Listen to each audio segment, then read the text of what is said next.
प्रिया अपनी सबसे अच्छी दोस्त रिया से फ़ोन पर बात कर रही थी। रात के 11 बज रहे थे। प्रिया बिस्तर पर लेटी हुई थी और अपनी आवाज़ में एक मीठी शरारत के साथ कहानी सुना रही थी। रिया, सुनना, वो वाली बात जो मैंने तुझे बताई थी ना, अस्पताल वाली। प्रिया ने हंसते हुए कहा। रिया ने उत्सुकता से पूछा, हाँ हाँ बताना, क्या हुआ था। प्रिया ने गहरी सांस ली और कहानी शुरू की। देख, वो दिन था जब मैं और विनय दोनों एक ही हॉस्पिटल में एडमिट थे। मेरी टांग में फ्रैक्चर हो गया था और विनय का हाथ फ्रैक्चर था। हम दोनों साइड बाय साइड बेड पर थे। बस एक छोटी सी दीवार के बीच में पर्दा लगा था। रात हो चुकी थी। नर्स ने लाइट ऑफ कर दी थी। कमरे में सिर्फ एक छोटी सी नीली नाइट लैंप चल रही थी। मैं और विनय दोनों जाग रहे थे। थोड़ी देर बाद अचानक पूरी हॉस्पिटल की लाइट चली गई।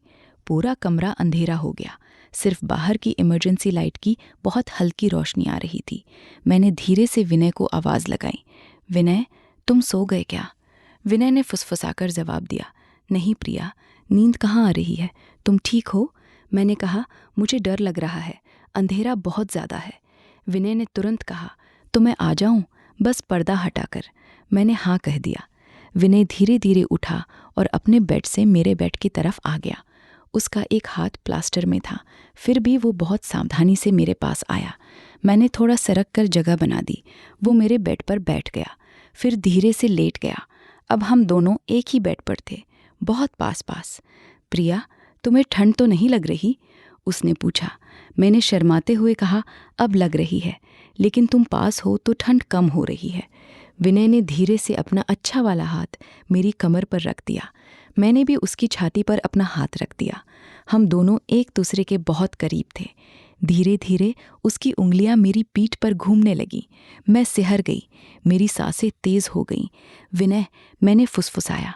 विनय ने मेरे कान के पास आकर बहुत धीरे से कहा, प्रिया, आज मैं तुम्हें छोड़ना नहीं चाहता। फिर उसने मुझे अपनी बाहों में भर लिया।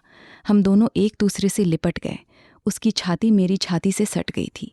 हमारी सांसें एक दूसरे के चेहरे पर पड़ रही थीं। विनय ने मेरी गर्दन पर हल्के हल्के गर्म चुंबन दिए। मैंने आंखें बंद कर लीं और उसके बालों में उंगलियां फेरनी शुरू कर दी। हम दोनों काफ़ी देर तक ऐसे ही एक दूसरे से लिपटे रहे।